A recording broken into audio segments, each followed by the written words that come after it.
Hello everyone.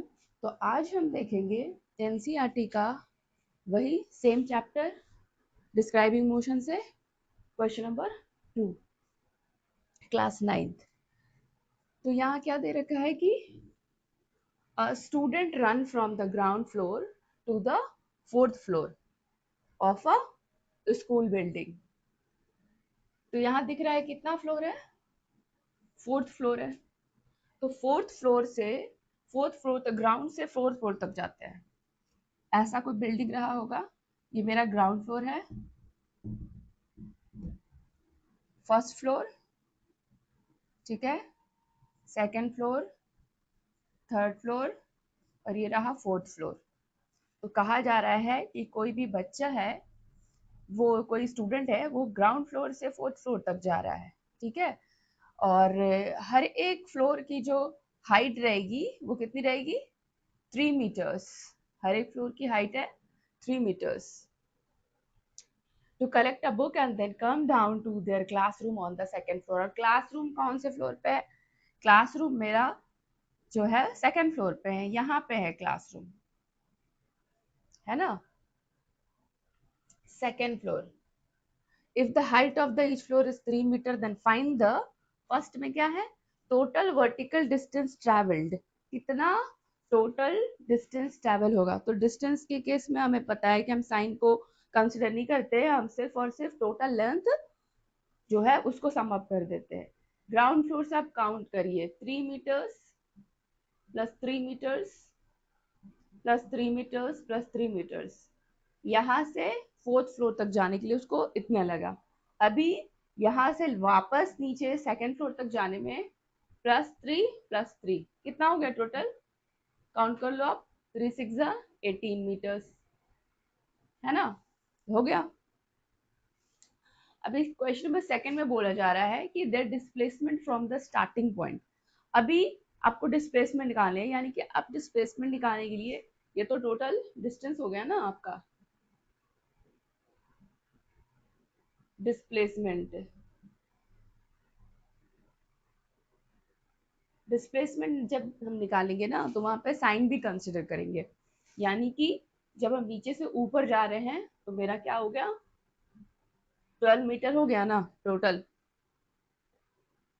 और हम जब यहाँ से इस पॉइंट से इस पॉइंट तक पहुंचेंगे तो हम क्या कर देंगे, 3 + 3 सब्ट्रैक्ट कर देंगे यहाँ से, है ना, जो कि कितना आता है, 6 मीटर्स।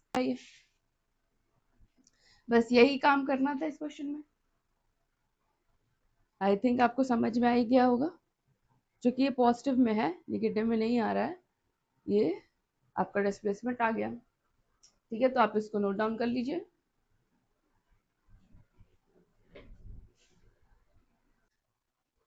आइए इस क्वेश्चन में देखते हैं, क्वेश्चन नंबर 3 है, NCERT again describing motion chapter, class 9। A girl is riding her scooter. कहने का मतलब ये है कि कोई एक लड़की है, वो स्कूटर राइड कर रही है और उसने ये क्या देखा, can find that speedometer reading. Speedometer का काम क्या होता है? स्पीडोमीटर होता है जो आपके स्पीड को मेजर करके बताता है। ये हम लोग स्कूटर, बाइक या फिर कार में भी लगाते हैं, ठीक है।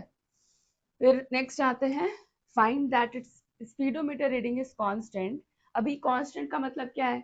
इसका मतलब ये है कि मान लो हम 5 किलोमीटर चलते हैं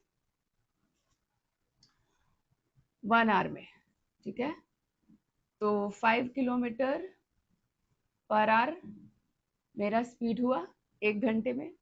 नेक्स्ट मैंने चला 10 किलोमीटर 2 आवर में, ठीक है, तो यहाँ 10/2 अगेन मेरा 5 kilometre per hour speed constant fix है। जैसे स्पीड यहाँ पे था, वहाँ यहाँ भी वही स्पीड है। नेक्स्ट आ जाओ, 15 किलोमीटर चले हम 3 आवर में, तो अब हो गया क्या, 15/3, तो ये अगेन 5 किलोमीटर पर आवर, यानी कि हर बार मेरा जो स्पीड होगा ना फिक्स होगा। क्वेश्चन में यही बोला जा रहा है कि स्पीड मेरा कांस्टेंट है, और ये हमको कैसे पता चल रहा है कि स्पीड कांस्टेंट है? स्पीडोमीटर के कारण पता चल रहा है। ठीक है, स्पीडोमीटर हमें काउंट करके बता रहा है कि हर एक घंटे जो है आपकी स्पीड जो है सेम है, फिक्स है, वही 5 किलोमीटर पर आवर हो रही है। अब क्या है, इज इट पॉसिबल, क्या ये पॉसिबल है for her scooter to be accelerating, and if ऐसा है तो कैसे? ये एक्सेलरेट भी कर रहा है, यानी कि कहने का मतलब है कि रेट ऑफ वेलोसिटी जो है वो चेंज भी हो जाए और स्पीड भी कांस्टेंट हो जाए। ऐसा कब होगा?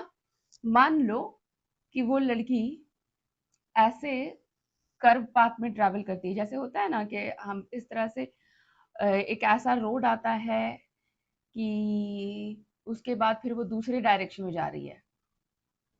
तो यहाँ पे क्या है कि स्पीड मेरा कांस्टेंट हो जाएगा, स्पीड जो है फिक्स हो जाएगा, बट मेरा डायरेक्शन चेंज हो रहा है। यहाँ पे डायरेक्शन मेरा चेंज हो रहा है, तो एक्सेलरेशन क्या है यहाँ पे? Accelerating, and if so how? तो यही वाला एक केस होगा जब मेरा स्पीड मेरा कांस्टेंट रहेगा, बट क्योंकि अ, ये एक्सेलरेशन क्या है? Rate of change of velocity है ना, acceleration is the rate of change of velocity. तो जो है आपका जो है वेलोसिटी पर यूनिट टाइम जो है आपका डायरेक्शन बदल रहा है, ये वाला एक केस है। इस केस में आपका जो है एक्सेलरेशन चेंज करेगा।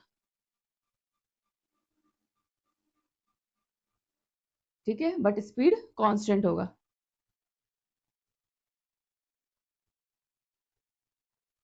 ठीक है, तो आप यही है इसका कॉन्सेप्ट इस क्वेश्चन का।